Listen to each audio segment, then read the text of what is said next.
Добрый день, дорогие наши слушатели. Эфир Беринчи радио продолжает программу «Актуальный разговор». У микрофона Ирина Егенбаева.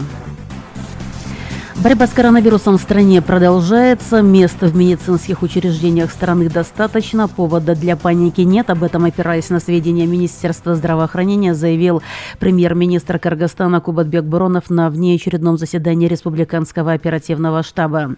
За последние дни резко возросло число людей, заразившихся COVID-19. Особенно много заболевших наблюдается в Бишкеке и в Аше. Хочу сразу сказать, что на сегодня места в больницах имеются в достаточном количестве. Прогнозы специалистов и наша своевременная работа позволили нам подготовиться, подчеркнул Боронов.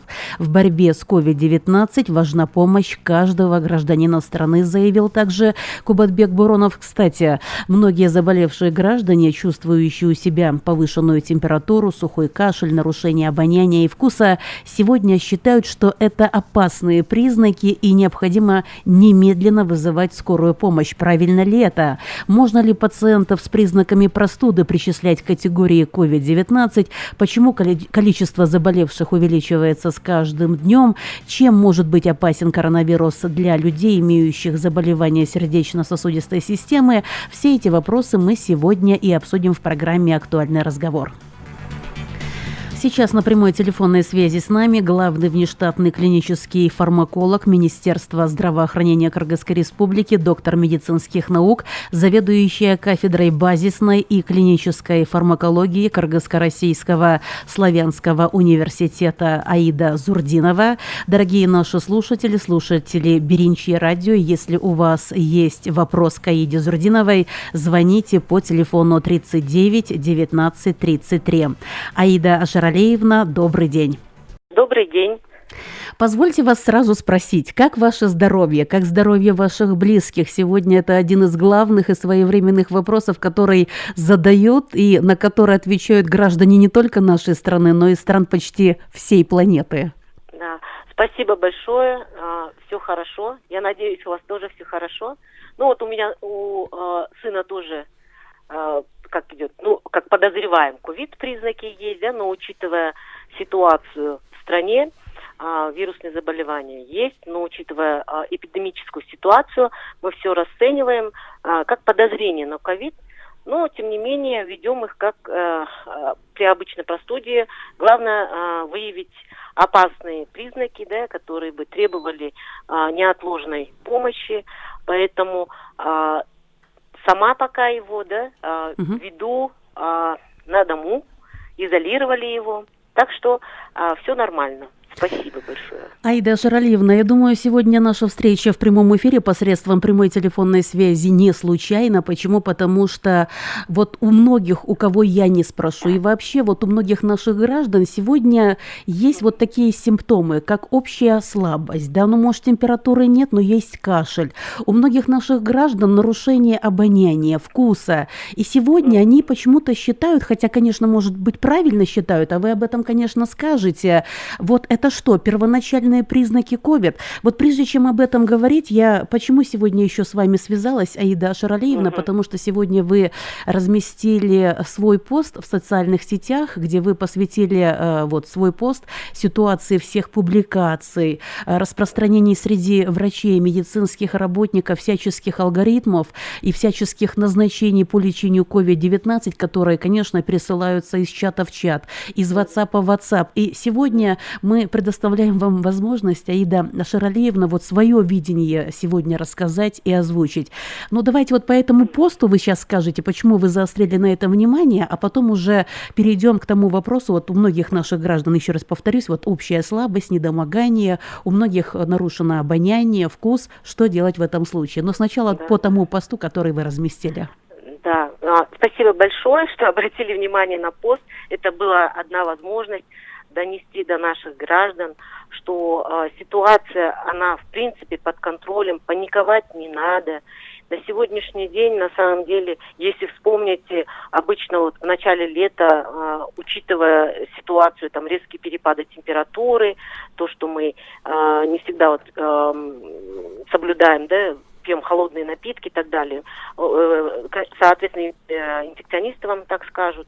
У многих встречаются симптомы вот именно вирусного заболевания, да, это повышение температуры, это и слабость, может быть, недомогание, да, там, потливость, головные боли, там, першение.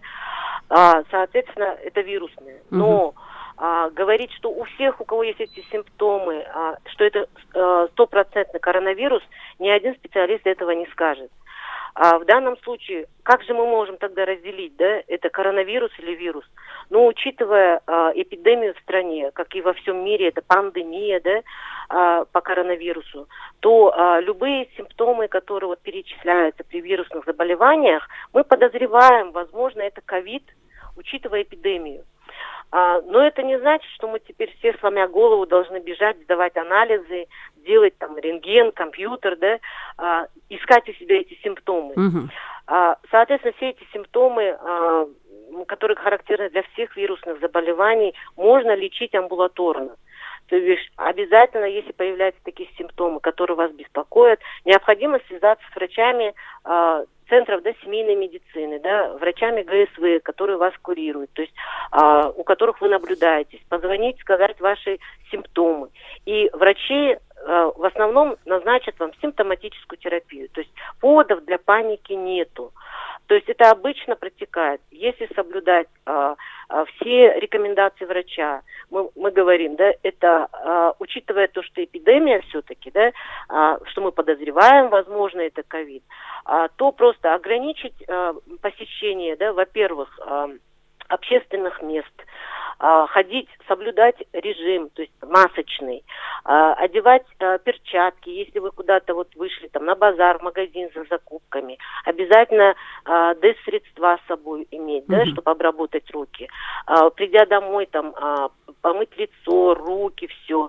То есть обычно вот режим, как мы при вирусной и говорим, и, соответственно, дома также ограничить этого человека, в домашний карантин поселить, и сами, кто с ним вместе живет, да, то есть наблюдать за собой, да, самонаблюдение должно быть.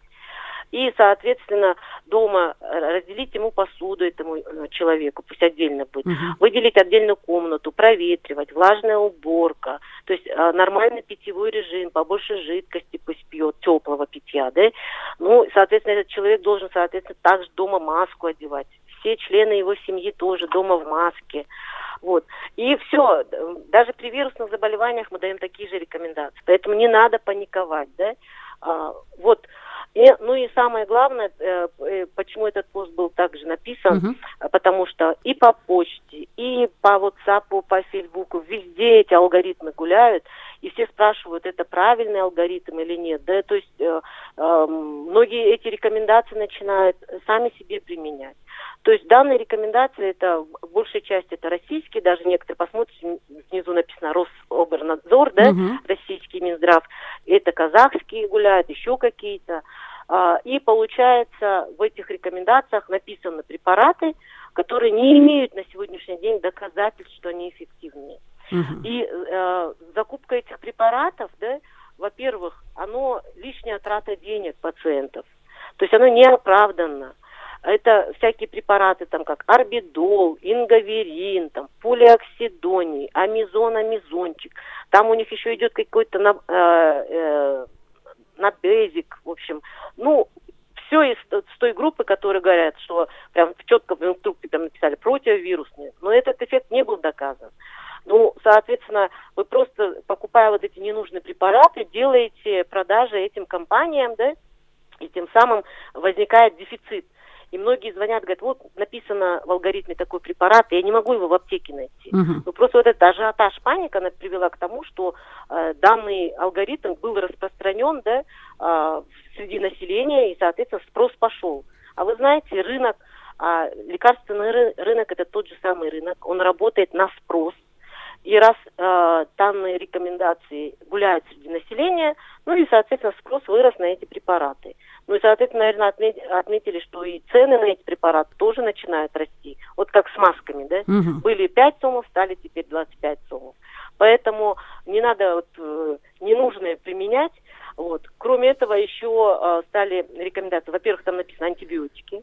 Вирус, он никогда антибиотиками не лечится. антибиотики должны применяться только если есть бактериальная инфекция. А то вот сейчас таким ажиотажем, да, паническим, все антибиотики, вот сейчас вот, да, даже читаю, да, по WhatsApp приходят, да, и в соцсетях не остались препараты, такие как азитромицин, да, ну потому что в гуляющих рекомендациях он прям на первом месте везде указан. И его нигде в аптеках нет. Не надо его просто так использовать. Это препараты, которые четко лечат определенную инфекцию. А получается, наше население само себя лечит. И, к сожалению, отдельные врачи тоже его начинают, да, вот, рекомендовать. Вирусное, надо запомнить, это вирус, он антибиотиками не лечится. Противовирусных препаратов, к сожалению, на сегодняшний день, которые доказали бы свой эффект, тоже нету. Есть всякие эксперименты проводят, но оно тоже не доказано. Поэтому мы были против, чтобы данные препараты на территории Кыргызской республики как эксперименты использовались. И Минздрав в этом нас поддержал полностью, да, и новые вот руководства протокола, которые мы сделали, данных препаратов вы не найдете. Они и не должны быть. Вот. Ну и, соответственно, основное это то, что симптоматическое лечение, оно должно быть. Если есть температура, надо использовать жаропонижающие средства. Если есть легкий кашель, да, можно, соответственно, откашливающие какие-то, растительных очень много. Конкретно я вам не буду говорить, какие, да, их в аптеку придете от кашля. И сиропы, и всякое очень много. То есть каждый по своему карману может взять их. Вот. Если это боль в горле, да, ну вот как обычно мы привирусное, с носа течет, боль в горле, да, мы говорим чаще жидкость принимать, да, чаще проводить туалет носа и горла, это обычно вот промывать, мы говорим, слабыми растворами соли, чтобы остановить, да, вот течение. Если сухость, наоборот, надо увлажнять слизистую, чтобы не было, да, ухудшения симптоматики. И все, главное нарушение. Поэтому часто говорят, вот у меня все, вкус обоняния исчезло, все, и в панике, и это коронавирус. Почему вкус обоняния? Он даже при вирусных может исчезнуть, да? Это связано с тем, что вирус, он слизистый как бы повреждает, и возникает отек слизистый. За счет этого нарушается чувство вот, вкуса, да, обоняния. Но оно восстановится, если вот все делать туалет носа, промывать, да, все это восстановится. Но у нас как привыкли? Думают, таблетку дал, да, и все, и тут же хотят эффект получить. Такого не бывает, да? То есть препарат должен в крови накопиться и будет действовать, когда нужно. Но надо чуть терпения, простуда сразу не проходит, коронавирус тем более, да? Поэтому тактика единая, как для всех вирусных. Вот. И самое главное, надо панику убрать среди населения. Аида Шаралиевна, на связи с нами наш первый радиослушатель. Давайте узнаем, что его волнует. Добрый день, говорите. Мы слушаем вас, говорите. Да, здравствуйте. Добрый день.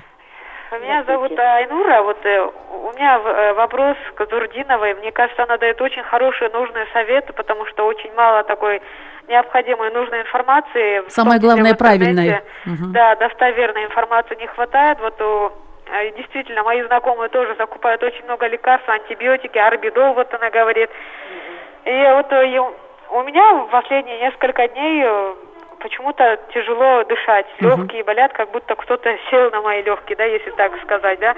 И в области легких сзади моя спина тоже так прибаливает. И я не знаю, какой это симптом, но иногда нос закладывается, но когда я вот, мои соседи посоветовали мне дышать вот этим эвкалиптовым маслом, и как будто все снимает, проходит, но это временно. Кто-то вот советует дышать содовым раствором, то есть ингаляцию делать. Вот такие народные методы, они насколько эффективны? Скажите, пожалуйста. Вопрос понятен, Айнура, спасибо. Пожалуйста, что скажете? Да, в принципе, всякие ингаляции, которые вы дома делаете, если они вам помогают, в принципе, можно, народная медицина, то есть не фанатично, да, но можно это использовать. Вот почему при вирусной, и вот особенно при коронавирусной инфекции, да, мы просмотрели всю литературу, которая есть международную, все перевели, и, соответственно, оно и клинически нам показывает, что при вирусных заболеваниях, также и при коронавирусе, самое главное, вирус имеет такую тропность, он сгущает кровь. Почему мы говорим, больше жидкости пейте? Вот. Ну, соответственно, есть особенности. Если пациенты с сердечно-сосудистыми заболеваниями, которым много жидкости пить нельзя, вот, ограничить у них прием жидкости до 2 литров. Если у пациентов заболевания сердца, диабет, да, это заболевания легких хронические, как астма, есть хроническая обструктивная болезнь легких. В данном случае этим пациентам и так, как базовая терапия, они получают антиагрегантную терапию, по-другому сказать простому, это аспирин банальный, да? Вот, и этот аспирин они также должны продолжать. Он способствует разжижению крови, да, и они ни в коем случае все свои препараты, которые применяют, да, не должны забывать применять. Поэтому в данном случае, если у вас таких заболеваний нету сопутствующих, вот это связано с тем, что почему трудно дышать, да, такое ощущение, что легкие как бы закупорились. При вирусной инфекции происходит, вот я же говорю, сгущение крови, повышенный риск тромбообразования. Поэтому, чтобы вот этого не было, надо побольше жидкости пить. Ну и, соответственно, самое главное, я бы хотела сказать, пациенты, которые трудно дышать, самый главный показатель – это оценить, насколько, есть ли у вас одышка. То есть ответить на простые вопросы, да, какой вид деятельности, когда вы делаете, вот раньше вы делали, да, обычно, он на сегодняшний день у вас вызывает затруднение. То есть есть ли у вас одышка. Насколько вот это состояние, что не хватает чувства, да, воздуха, изменилось у вас за последние 1, 2, 3 дня. Вот, как вы стали дышать быстрее, тяжелее, либо когда вы ходите, у вас сразу возникает вот это затрудненное дыхание, и из-за этого вы садитесь, да, и чтобы надышаться. Либо обычные домашние дела, да, вызывают у вас чувство нехватки воздуха. Либо когда вы ходите, у вас кружится голова. То есть эти вопросы для чего мы задаем? Насколько есть одышка или нет? Потому что сама паническая атака, да, вот, когда человек боится, он может у себя симптомы эти искать, ему кажется, что да, ему трудно дышать и так далее. Ну, надо успокоиться и посмотреть, насколько вы обычные свои домашние дела выполняете, и вызывает ли это у вас затруднение, да? Если вызывает, что у вас? Голова кружится, что-то не хватает, да? Вот в данном случае, если есть эта одышка, то мы ее говорим, есть там легкая одышка, да, которая мешает вашей повседневной работе. Бывает умеренная, которая ограничивает вашу, да, повседневную жизнь. Ну и если сильная одышка, которая не дает вам и в покое возникает и так далее, вот в данном случае тогда надо будет, да, обратиться, вызвать скорую, либо обратиться, позвонить своему семейному врачу. И в данном случае семейный врач вам уже скажет, да, что необходимо сделать. Но вот здесь как человек, который вот, ну, все-таки мы тоже консультируем, главный показатель это пульсоксиметрию надо сделать. То есть это что такое? На сегодняшний день, в принципе, в аптеках есть. Но я фанатично всех не призываю бежать сейчас в аптеки и покупать эти пульсоксиметры, да? Они нужны только тем пациентам, у которых есть затруднение дыхания. Это такой на пальчик аппаратик, который вот как электронный, как есть глюкометры, да? Тонометры, на пальчик одевается, нажимается кнопочка, и данный аппарат показывает, насколько ваша кровь насыщается кислородом. Потому что когда мы дышим, наша кровь насыщается кислородом. И мы смотрим насыщение кислородом. И если насыщение кислородом, да, выше, да, 93, 94, 95, там, 96, это все нормально. Значит, у вас никаких проблем с дыханием нет. Вы каждый день, да, раз в день или 2 раза в день измеряете себе и смотрите, мониторируете. Если сатурация в данном случае падает ниже 93, и частота дыхания ваша увеличилась больше 30 в минуту, да, то это прямое показание вызывать скорую, да, которая будет вас госпитализировать. А до этого, вот, ну, никакой будем так говорить, паники не надо вводить. Если питьевой режим будет хороший, если у вас есть такое чувство, можно антиагреганты, то есть разжижить кровь, да, и, в принципе, если вы обратитесь к своему семейному врачу или к терапевту, да, он, в принципе, вам эти назначения и скажет. Мгм. Вот вы упомянули питьевой режим, Аида Шаралеевна, но вот здесь, может быть, более подробно. Это что, кипяток с лимоном, потом многие добавляют имбирь, да? Или это Мгм. можно пить чай без конца с лимоном или с вареньем малиновым тем же? Вот про Мгм. питьевой режим, я думаю, здесь тоже свои какие-то определенные правила Да, есть. вот вы знаете, напитки, например, как чай, кофе, имеют такую Можно способность. исключить вообще, да? Ну, чай, конечно, если человек хочет, можно, С но не утра. Мгм. это, да, немного, потому что они вызывают больше еще обезвоживания. Мгм. Поэтому питьевой режим какой? Теплая вода, можно с лимоном, с имбирем, с мятой. То есть какое предпочтение у пациента? Вот сколько хочет пить, пусть пьет, да, то есть, но это не значит там более 5 литров и так далее. Ну, обычно вот питьевой режим, если нет заболеваний сердца, нет диабета, да, и каких-то других вот хронических там заболеваний печени, почек и так далее, то, в принципе, он до 3, да, литров спокойно может пить. Но это не значит сразу стаканами, да, ну, Мгм. такой, глотками, по чуть-чуть, но частое питье. И главное, между температурами, вот просто так не лежать, да, в постели, надо, температура спала, если, а если температуры нет, тем более, по дому, да, вот по той комнате, куда вам отделили, ходите, двигайтесь, то есть это дает вам, вот, чтобы кровь наша чуть циркулировала. Можно пить какие-нибудь напитки, например, щелочные, там, боржоми, Мгм. джаллабад, да, то есть тоже комнатная температура, не холодная. И все. Особенно у пациентов, которые с диабетом, да, надо быть очень осторожными, потому что увеличение у пациентов с диабетом, то, что он начинает больше пить и больше ходить в туалет, да, это расценивается как опасный признак. И поэтому больным с диабетом надо обязательно каждый день, да, можно в день по несколько раз измерять уровень сахара, рекомендуется, почти до 6-8 раз измерять, чтобы не было резкого повышения сахара и резкого снижения. То есть эта группа у нас особая, да, такие факторы риска. Мгм. Вот. Поэтому пациентам, которые имеют хронические заболевания, очень строго надо, если это сердечно-сосудистые, это гипертоники, да, те, которые перенесли инфаркт, да, свои препараты все принимать, обязательно каждый день измерять свое давление, измерять сахар. И это все не просто измерять, а вести дневник.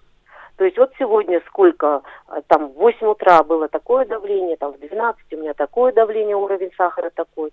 И также те пациенты, которые не имеют хронических заболеваний, да, тоже надо записывать, температура какая, да, какие симптомы вас беспокоят, потому что это для врача будет очень хорошее, это, как его, подспорье, чтобы он четко оценил тяжесть вашего состояния, Мгм. насколько она требует экстренной такой помощи. Давайте мы выслушаем еще одного нашего слушателя. И Да, напомню, давайте. кстати, телефон 39 19 33. Пожалуйста, слушаем вас. Здравствуйте, Лина. Мы слушаем вас. Я из Бишкека, Здравствуйте. Эсен. Так, Исен Мурза, слушаем. Если бы, это у меня там 3 момента, я хочу подчеркнуть. Так. Первый момент, это если бы вот таких, как Аида Шаралиевна, знающие вот такие люди, были бы у нас побольше, ну, в любой отрасли, включая медицину, значит, Мгм. у нас была бы жизнь немножко хотя бы лучше, да? Ей, конечно, в первую очередь спасибо, потому что в последнее время она, в общем, так часто выступает, и приятно, и полезно ее слушать. Это первое. Второе. Мгм. Сказать, вот сегодня правительство ничего не делает, туда-сюда, это абсолютно не по-человечески. Они что-то делают, ну, в пределах, ну, своих возможностей. Это не значит, они делают абсолютно правильно, это не значит, что они абсолютно, как говорится, достоверно. Ну, делает что-то, ну, их просто голословно критиковать, или вот объявлять, или выставлять какие-то снимки скопления этой Мгм. скорой помощи и так далее, это тоже, это не лучший способ, как говорится, это просто сама пиарится, кто-то хочет, кому-то именно такое, так, ну, недовольствие, может, кому-то надо. Мгм. Это тоже, ну, нормальные люди, я думаю, что одобрять никто не будет. Это второй момент. А третий момент, ну, что-то надо говорить, только говорить надо то, что надо, ну, полезное. Ну, вот, допустим, сейчас из положительных выявленных, из всего выявленных случаев, это примерно 70% оставляет, как говорится, в домашнем карантине. Ну, я это посчитал, так? Так. Это не значит, что это абсолютно правильно. Я бы так сказал. Да, ну, надо было, вот этот алгоритм, который вот сейчас они приняли, надо было изначально вот так надо было действовать, но вот с одним условием. Вот человек там заразился, да? А в каких условиях он бедный живет? Он один заразился, он не может дома 10 детей, может быть. Вот таких надо изолировать. А кто у дома есть условия, там отдельная комната, отдельный, как говорится, ход, и кому ухаживают, их надо оставлять. Вот у меня сегодня есть 2-3 там факта, примера. Однокомнатной квартире живут 6 человек, 3 детей, 3 взрослых, а он бедный заразился, его оставили. Вот один пример, что не занимая ваше время, так? Это разве правильно? Вопросы понятны. Спасибо вам, Асен Мирза, за то, что позвонили. Пожалуйста, Аида Шаралиевна. Да, есть что большое сказать? Спасибо. Да. У нас, в принципе, те специалисты сейчас, которые работают, да, в большинстве своем, достаточно грамотные, да, они все читающие. Мы стараемся со всех сторон помочь им переводить различную литературу, которая доступна, да, с английского языка, чтобы лучше внедрить у нас. Я, в принципе, вот с Асен Мирза согласна. В данной ситуации увеличение количества, вот это паническое, да, оно привело к тому, и в принципе вот сама ситуация с эпидемией показала, насколько наша система, к сожалению, была изношена. То есть это оснащение больниц, да, вот, это по подготовке врачей. Да, я не отрицаю, что где-то мы по информации запаздываем, да, не успеваем все. Но были случаи, вот почему первые, да, вот когда мы говорим, только началось, всех пациентов, которые определяли лабораторно, их сразу отделяли. То есть бессимптомный ли он, с легким течением, да, вот тогда была возможность, но это было, не целенаправленное, возможно, да, использование ресурсов.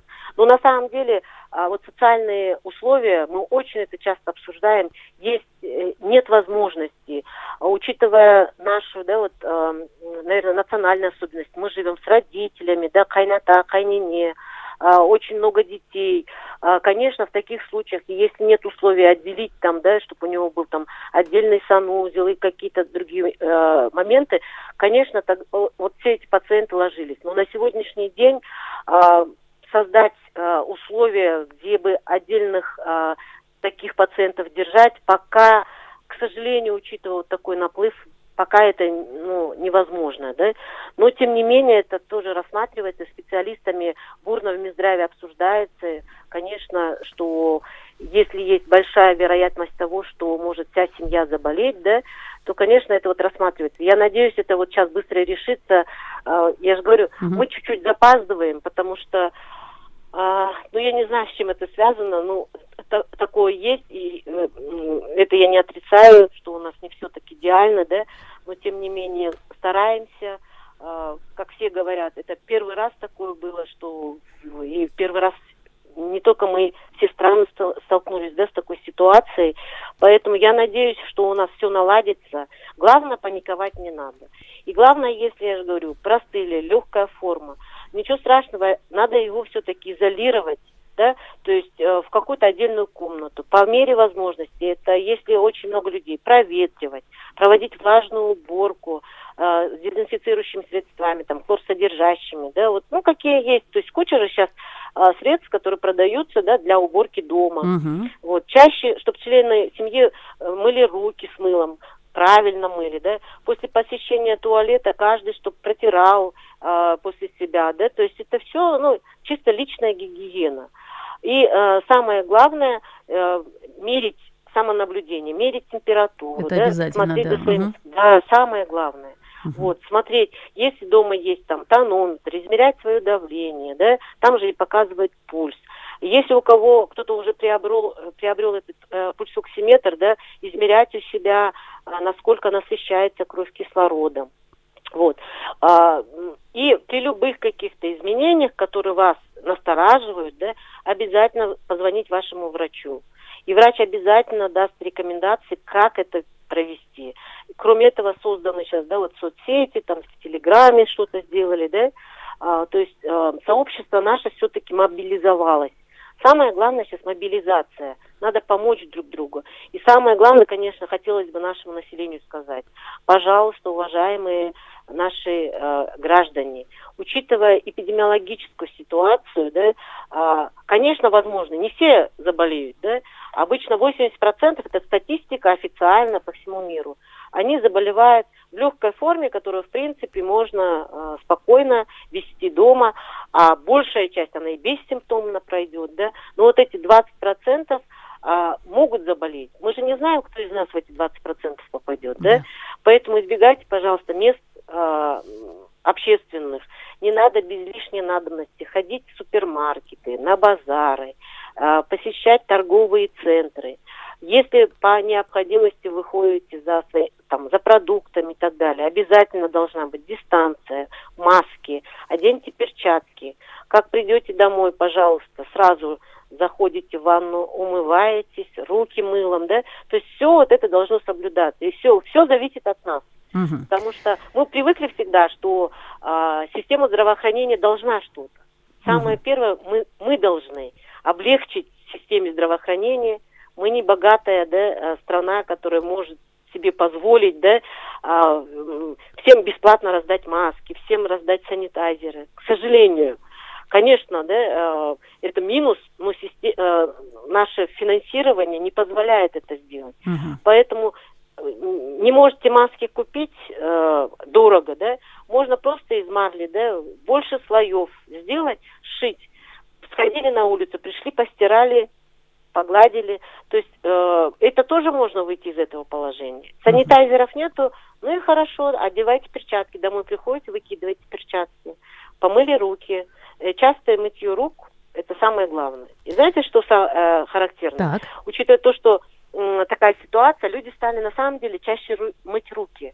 Если раньше в летний период кишечных инфекций было у нас очень много, да, вот инфекционисты вам даже подтвердят, да, на сегодняшний день вот такого количества нету. Это вот тоже говорит о чем?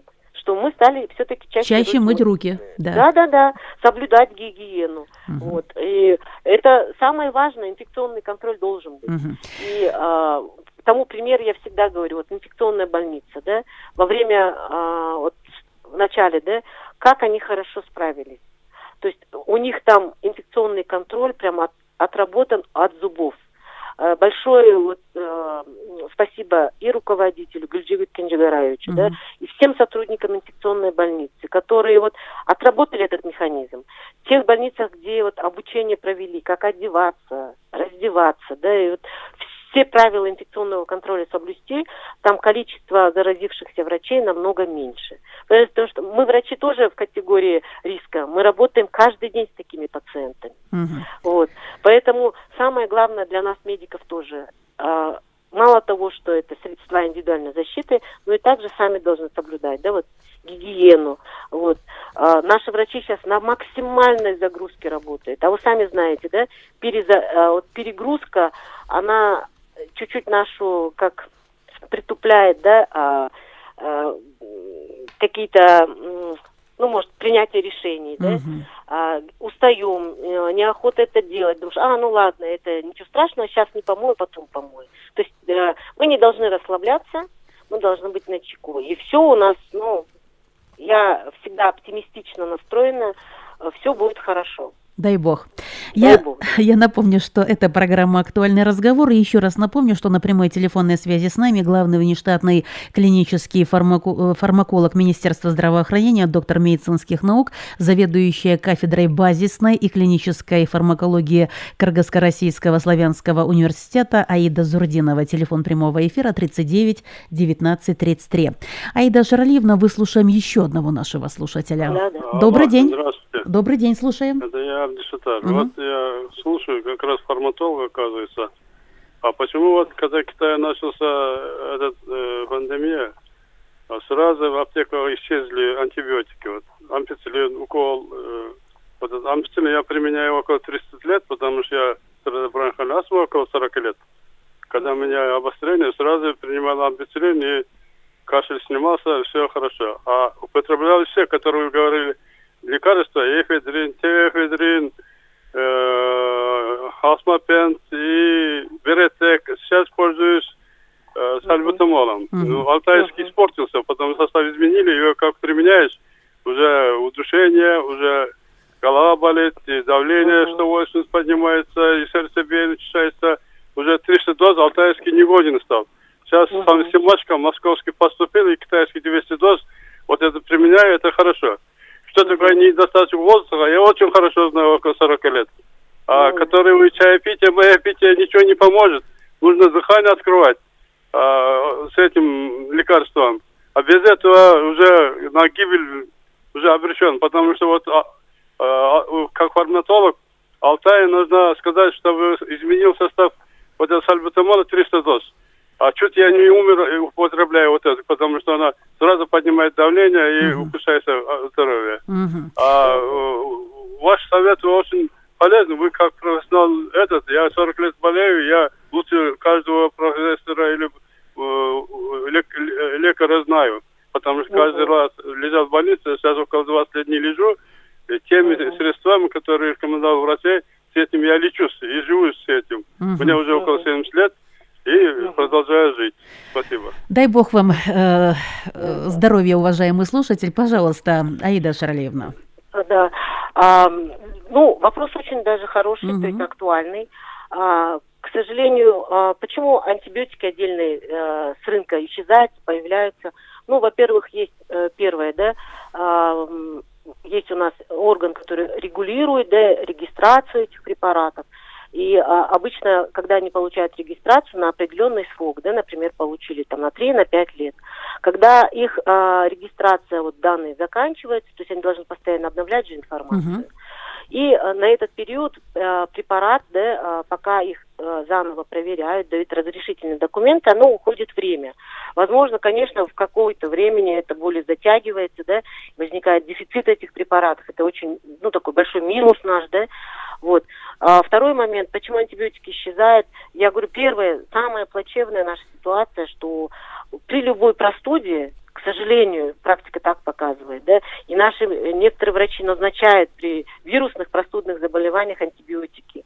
Раз назначили, ему как-то стало лучше, и все, и начинают все сами себе покупать. Поэтому одно время, помните, говорили, по рецепту только антибиотики, но, к сожалению, не все аптеки так работают, чтобы по рецепту только отпускать. Идет самолечение антибиотиками, и такая тенденция сейчас наблюдается. Все больше и больше закупают себе препараты последнего поколения. Мы всегда должны помнить, что вирус антибиотиками не лечится. Поэтому вот это паническое привело к тому, что начали прям с прилавков в аптеках все забирать. Все антибиотики. Нету ни ампицилина, ни амоксициллина. То есть это препараты, которые только при бактериальной инфекции. То, что сейчас наш слушатель сказал, что у него хроническая обструктивная болезнь легких, и он применяет антибиотики. Да, у них любая простуда, может привести к тому, что бактериальная флора начинает срабатывать, у них своя специфика есть бактериальной флоры, мы говорим, это гемофильная палочка, это пневмококки могут быть, которые требуют назначения антибиотиков. И то эти антибиотики все равно надо проговорить с врачом, как применять. По поводу того, что одышка у больных, которые с астмой и с хронической болезнью легких, у них одышка связана с тем, что возникает бронхообструкция. То есть бронхи сужаются, и пациент не может вдохнуть. И он использует эти ингаляторы, чтобы расширить свои бронхи. К сожалению, при вирусной инфекции, когда мы говорим сейчас подозреваем, что это ковидная, скорее всего, пневмония, затруднение дыхания связано с тем, что кровь сгущается. В наших альвеолах, это такие наши клетки в легких, они заполняются кровью и фибриновыми такими нитями, и поэтому такое ощущение, что легкие чем-то заполнились, и я не могу ни надышаться, ни откашляться. Но для этого не надо использовать препараты, которые расширят бронхи. Они в данном случае при вирусной не помогут. Здесь самое главное, питьевой режим, кровь надо разжижать. Мгм. Мы сейчас даже рассматриваем, мало того, что антиагрегантную терапию, да, аспирин, да, который пациенты применяют, и если у пациента есть факторы риска, и мы говорим, к этим факторам риска относится это возраст, пациенты старше 65 лет. Это и хронические люди, заболевания. да, с хроническими заболеваниями легких, сердца, это пациенты с ожирением, сахарный диабет, которые имеют хронические болезни почек, печени, да, вот они имеют повышенный риск венозных тромбоэмболических осложнений. Поэтому у этих пациентов, кроме приема аспирина, мы рассматриваем группу антикоагулянта, называется. И вот сейчас мы прям с врачами активно обсуждаем, насколько первичка сейчас это рекомендации будут давать. Другой момент, эти препараты достаточно дорогие, да, и сейчас Минздрав с теми поставщиками разговаривает, насколько вот эта цена, да, отпускная, да, насколько они могут ее еще снизить, чтобы был доступ. Потому что Минздрав сейчас планирует закупать для всех стационаров этот препарат, потому что этот препарат не во всех клиниках как бы используется активно, в основном его вот в кардиологии часто, да, используют. Аида Шаралиевна. Да. Аида Шаралиевна, и вот напоследок программы, да, вот если у наших граждан, вот не дай бог, появилась повышенная температура, сухой кашель, нарушено обоняние, вкус, сегодня вы призываете не поддаваться панике, само собой разумеется, но тем не менее, если появились такие признаки, вызывать скорую помощь? Скорую помощь не надо вызывать. Это обычные симптомы вирусного. Просто позвонить в поликлинику своему участковому врачу, сказать симптомы, и, соответственно, он получит полностью симптоматическое лечение. Все, паниковать не надо, бежать, вызывать мобильную бригаду, вызывать там скорую помощь. Нет, скорая помощь, соответственно, вызывается, когда, я же говорю, нарушается частота дыхания, становится выше 30, и когда сатурация, да, кислорода вот при пульсоксиметрии, да, снижается ниже 93.